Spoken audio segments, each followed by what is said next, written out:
Everyone, आप लोगों का स्वागत है मेरे एक और वीडियो में। आज का जो टॉपिक होने वाला है वो होने वाला है एनसीईआरटी साइंस सेट नंबर 31। चलिए वीडियो की शुरुआत करते हैं। चैनल पे नए हैं तो चैनल को सब्सक्राइब कर लेंगे आप सब। इसमें हम सब देखेंगे क्वेश्चन नंबर 301 से लेकर के क्वेश्चन नंबर 310 तक। ऑलरेडी 30 वीडियो आ चुका है एनसीईआरटी साइंस का, और इसमें क्लास 6 से लेकर के क्लास 10 तक का जो एनसीईआरटी होता है उसी से प्रश्न लिया जाता है। तो आप इसको पढ़ सकते हैं, नहीं तो आप डिटेल में पढ़ सकते हैं। तो किताब खरीद लें। 6 से लेकर के 10 तक आपको एक बार पढ़ लेनी चाहिए। अगर आपके पास टाइम नहीं है तो आप क्वेश्चन आंसर से काम चला सकते हैं, जो कि मेरे द्वारा प्रोवाइड की जाती है। ठीक है, चलिए 301 नंबर क्वेश्चन है, गोल कृमि नीमेटोड से होने वाला रोग कौन सा है? तो इसका आंसर हो जाएगा फाइलेरिया। जो कि आप बगल में फोटो देख रहे होंगे, एक पैर जैसे अवस्था में रहता है वैसा है, लेकिन दूसरा पैर अगर देखेंगे तो बहुत ज़्यादा फुला हुआ है, जो कि आपको दिख रहा होगा फोटो में। फाइलेरिया को फील पाँव भी कहते हैं, जो कि शरीर में विचेरिया ब्रैकफटाई नामक गोल कृमि के संक्रमण द्वारा होता है। यह कृमि मनुष्य की लिम्फ ग्रंथियों में पहुंच जाता है। इससे फैलने का कार्य मादा क्यूलेक्स मच्छर करती है। इसका नाम याद रखेंगे, मादा क्यूलेक्स मच्छर करती है, जिसमें पोषक की मृत्यु तो प्रायः नहीं होती है, किंतु हाथ पैर फूल जाते हैं। ठीक है, तो ये 3-4 बात आप याद रखेंगे। सीधा आपसे पूछेगा कि गोल कृमि से होने वाला रोग कौन सा है, तो आंसर हो जाएगा फाइलेरिया, जो कि आप फोटो में देख पा रहे हैं। और 1-2 इसका टर्म याद रखिएगा कि ये कैसे फैलता है। तो मादा क्यूलेक्स मच्छर से, बस ये 2 चीज़ इंपॉर्टेंट है। और शरीर में जो है एक गोल कृमि का संक्रमण होता है, उसको बोलते हैं विचरेरिया ब्रैकफटाई। ठीक है, विचरेरिया ब्रैकफटाई। नंबर 302, डाउन सिंड्रोम एक अनुवांशिक विकार है जो किसके कारण होता है? तो इसका आंसर हो जाएगा, यह गुणसूत्र की संख्या में परिवर्तन के कारण होता है। मनुष्य में गुणसूत्र की संख्या 23 जोड़ी होती है, यानी 46 होता है, लेकिन कभी कभी 47 हो जाता है। इसके कारण आप देख सकते हैं, इसी को बोलते हैं डाउन सिंड्रोम। डाउन सिंड्रोम एक अनुवांशिक विकार है जो मनुष्य में गुणसूत्र की संख्या में परिवर्तन के कारण होता है, जिसमें 21वीं जोड़ी के गुणसूत्र 2 के बजाय 3 हो जाते हैं, और 46 के स्थान पे वो हो जाता है 47। ठीक है, अब इसका लक्षण क्या है, मतलब कैसे पहचानेंगे? तो इसमें मनुष्य का सर गोल, गर्दन मोटी, मुख खुला तथा आंखें तिरछी होती है, जैसा कि आप फोटो में देख पा रहे होंगे। इस सिंड्रोम को मंगोली जड़ता भी कहते हैं। तो ये भी नाम याद रखेंगे। अगर पूछ ले कि किसे मंगोली जड़ता कहते हैं, तो याद रखेंगे डाउन सिंड्रोम। ठीक है, ऐसा भी प्रश्न फैक्ट के बेसिस पे आ सकता है। चलिए बढ़ते हैं 303 नंबर क्वेश्चन नंबर 303, इटाई रोग किसके दीर्घकालीन विषाणु से होता है? यानी इस विष के कारण इटाई रोग होता है, जैसा कि आप फोटो में देख पा रहे होंगे। तो आंसर हो जाएगा कैडमियम। इटाई रोग कैडमियम के दीर्घकालीन विषाणु से होता है। सर्वप्रथम यह रोग जापान की टोयामा प्रांत में देखा गया। खनन कार्य के द्वारा नदियों में कैडमियम के विमोचन से यह रोग फैलता है। ठीक है, यानी कैडमियम को जो फेंक देता है नदी में, उस कारण से क्या होता है, इटाई रोग फैल जाता है पानी को यूज करने की वजह से। तो ये जापान के टोयामा प्रांत में सबसे पहले देखा गया था, और फोटो में आपको नजर आ रहा होगा कि इटाई रोग होने पर ऐसा दृश्य देखने को मिलता है। क्वेश्चन नंबर 304, जार्विक 7 क्या है? तो आंसर हो जाएगा, यह एक कृत्रिम हृदय है।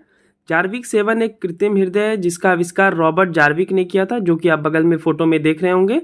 फोटो में इसलिए लगा देता हूँ ताकि आपको समझने में और ज़्यादा आसानी हो, क्लैरिटी आए।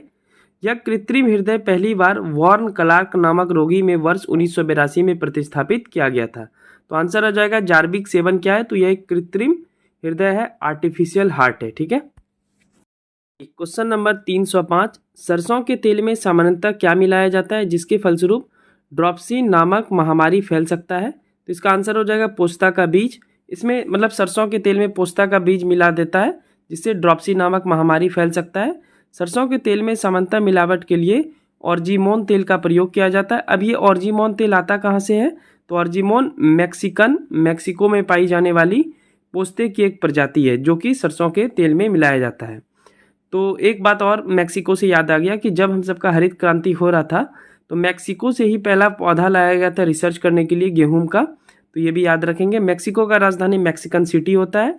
ये आपके जीके जीएस के टर्म में मैं बता दिया आपको। और मैक्सिको अपनी सीमा जो है ऊपर जो है यूएसए के साथ साझा करता है, और यूएसए, कनाडा और मैक्सिको ये तीनों एक संगठन का भी पार्ट है जिसको बोलते हैं नाफ्टा।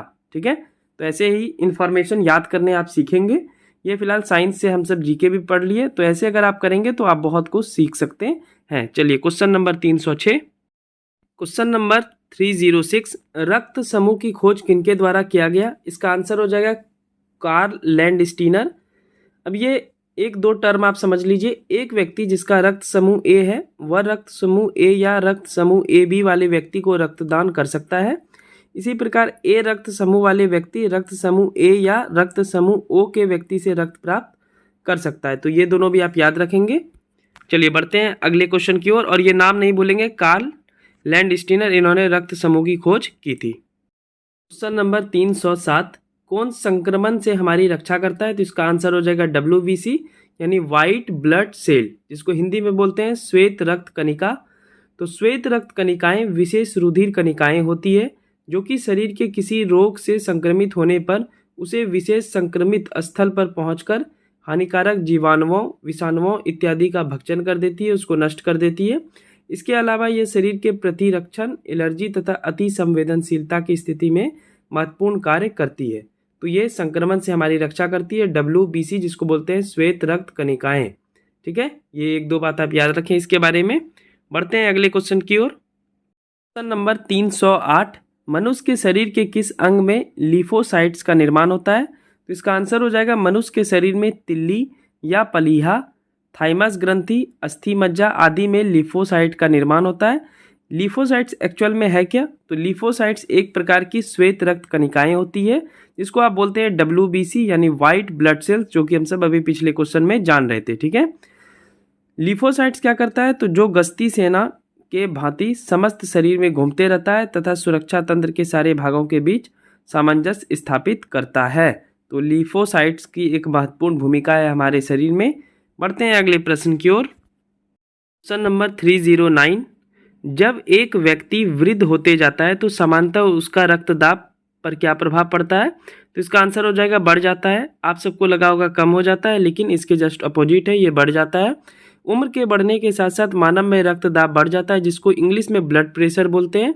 समान रक्तदाब यानी सामान्य ब्लड प्रेशर 120/80 होता है, किंतु इससे अधिक होने पर उच्च रक्तदाब, जबकि 120/80 से कम होने पर निम्न रक्तदाब होता है। ठीक है, यानी 120/80 से अगर अधिक हो जाएगा तो आपको हाई ब्लड प्रेशर है, और 120/80 से होगा तो वो निम्न ब्लड प्रेशर है यानी निम्न रक्तदाब है।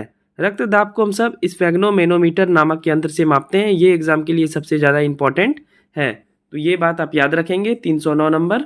चलिए बढ़ते हैं 310 नंबर क्वेश्चन के और।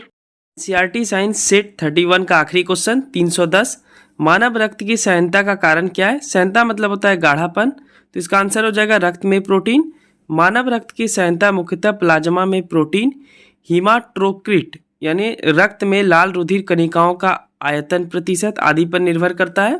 लाल रक्त में श्वेत रुधिर कणिकाओं एवं प्लेटलेट्स की उपस्थिति का उसकी सैनता पर कोई खास प्रभाव नहीं पड़ता है। मतलब मुख्य रूप से जो ब्लड में प्रोटीन रहता है उस कारण से मानव रक्त थक्का होता है, मानव रक्त गाढ़ा होता है। ठीक है, लेकिन व्हाइट BC यानी WBC और प्लेटलेट्स इसका कोई भूमिका नहीं है आपके ब्लड में गाढ़ापन हो या ना हो। ठीक है, तो रक्त में प्रोटीन जो होता है उस कारण से मानव रक्त की सैनता होता है, यानी मानव रक्त का जो गाढ़ापन है वो रक्त में प्रोटीन के कारण होता है। तो ये था NCERT साइंस सेट नंबर 31।